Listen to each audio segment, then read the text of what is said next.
你好啊，记得问。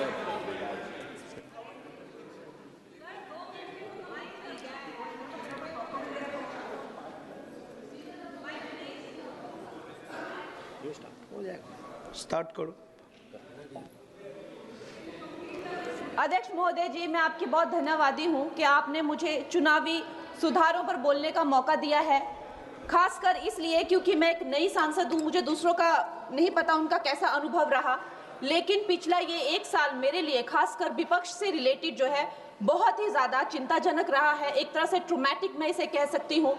हर दिन इन्होंने यहाँ पे तमाशा किया है, हमारा दिल दहल जाता था इनको देखकर। एसआईआर ये वेल में उतर जाते थे। यहाँ पर इन लोगों ने डराना, धमकाना, धक्का मुक्की, ऐसा कोई इन्होंने किसी तरह की कोई बदतमीजी नहीं है जो एक भी दिन इन्होंने संसद भवन चलने नहीं दिया। हम जनता के प्रतिनिधि हैं, हम यहाँ पर उनकी आवाज लेकर आते हैं, हम कुछ सीखने आते हैं, हम नए सांसद हैं।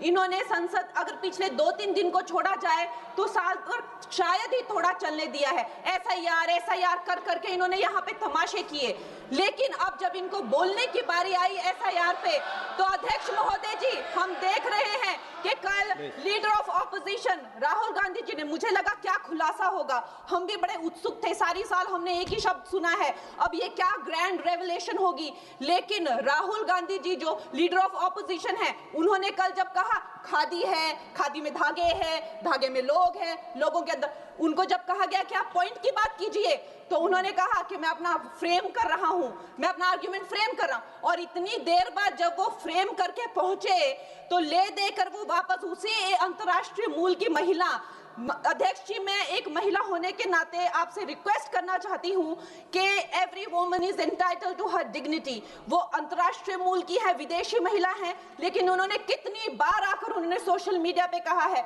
कि मैं कभी भारत नहीं गई हूं, मेरा हरियाणा चुनाव से कुछ लेना देना नहीं है। लेकिन फिर भी ये लोगों ने बिना किसी ठोस सबूत के उनका यहाँ पे फोटो बना के उन्होंने उनको उछाला, यहाँ पे उनकी तस्वीर उछाली यहाँ पर और यहाँ पर प्लेक कार्ड यूज करना भी अलाउ नहीं है। इन्होंने फिर भी नियमों का उल्लंघन किया।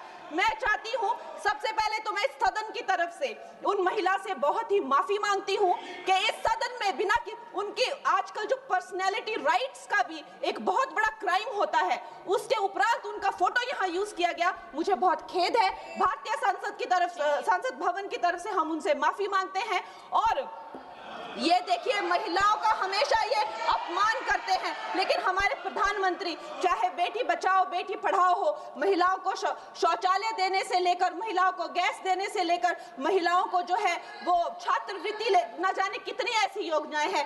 कांग्रेस वालों शायद तुम लोग ये समझ नहीं पा रहे हो, ईवीएम्स हैक नहीं करते हैं प्रधानमंत्री लोगों के दिलों को हैक करते हैं।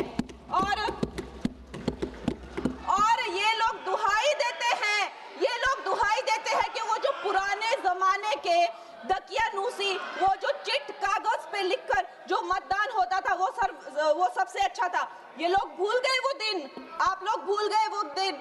इंदिरा गांधी वर्सेस राज नारायण का केस, उसको जो है इतिहास में The case that shook the nation के नाम से जाना जाता है। उस पर मैंने एक फिल्म भी बनाई हुई है।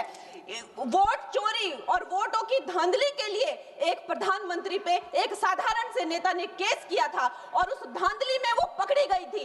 हर उनका जो आरोप है उसमें सच सिद्ध किया गया था और रातों रात उनको कुर्सी छोड़ने के लिए कहा गया था और रातों रात जो है उनको ये आदेश दिया गया था कि आगे इतने सालों तक आप कभी जो है वो चुनाव लड़ नहीं सकते। ये धांधलियां इन्होंने करी हुई हैं और ये जो है उस टाइम के बैलेट बॉक्सों को उठाकर ले जाते थे ये लोग, और आज कहते हैं कि इनको ईवीएम्स जो है वो हैक हो जाते हैं। अध्यक्ष महोदय जी मैं इनको याद दिलाना चाहती हूँ, प्रियंका गांधी जी कहती हैं कि छोड़ो पुरानी बातें, हम पुरानी बातें नहीं करेंगे, हम पुराने लोगों के बारे में नहीं बोलेंगे।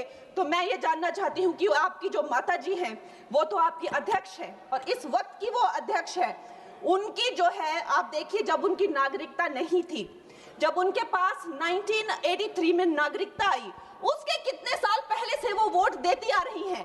तो ये जो इनका जो परिवार है, एंटाइटलमेंट से जो ग्रस्त ये इनका परिवार है, ये प्रियंका गांधी जी को भी याद रखना चाहिए। चाहे आपका भूतकाल हो, चाहे आपका वर्तमान हो, आप सब लोग, चाहे ईवीएम हो या चाहे कागज पे लिखा हो, जब आप लोगों के चरित्र में जो है किसी तरह की मर्यादा नहीं है, आप लोगों ने कभी भी इस देश का, यहाँ की कानून व्यवस्था का, संविधान का कभी आप लोगों ने सम्मान नहीं किया हुआ है।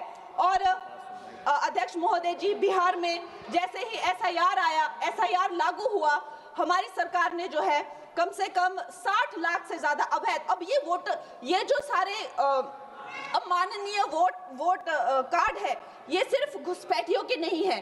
कुछ ऐसे लोग हैं जो माइग्रेट हो गए हैं, कुछ ऐसे भी लोग हैं जो इस दुनिया में है ही नहीं। 60 लाख से ज्यादा। और अगर वो लोग जेन्युइन थे तो उन्होंने, किसी ने तो रिक्वेस्ट करनी चाहिए थी कि भाई मेरा वोटर आईडी कैंसिल हुआ है। उसके उपरांत जो है 21 नए वोटर आईडी जो है उन्होंने दिए हैं। और इस तरह का एक माहौल बना बिहार में कि आज तक की सबसे ज्यादा वोटिंग जो है 67% वोटिंग हुई। नागरिकों में ये उत्साह जगा कि जो है इस तरह की जो क्लेंजिंग प्रोसेस है वो होना चाहिए। मैं एक देशभक्त होने के नाते अध्यक्ष महोदय जी, मैं ये प्रपोज करना चाहती हूँ कि हमारे देश में जो है हमेशा महीने 2 महीने बाद हमारे जो शीर्ष नेतृत्व हो गए, सारे अधिकारी हो गए, हमारे जितने भी रिसोर्सेज हैं, हम लोग उनको हर महीने 2 महीने में इलेक्शंस में जो है पुश कर देते हैं। इससे हमारे देश का बहुत ही भारी नुकसान होता है।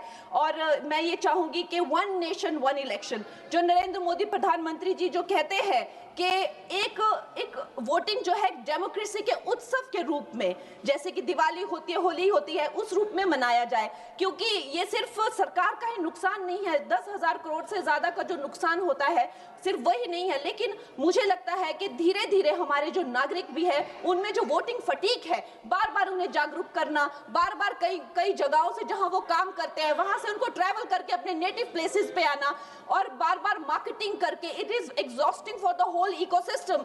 तो मैं ये प्रपोज करना चाहती हूँ कि 1 नेशन 1 इलेक्शन को लाया जाए। और ये जो भी हमें जिस तरह की जो असुविधा होती है हर महीने 2 महीने में इलेक्शंस की, उससे जो है हम बच सकते हैं। जय हिंद।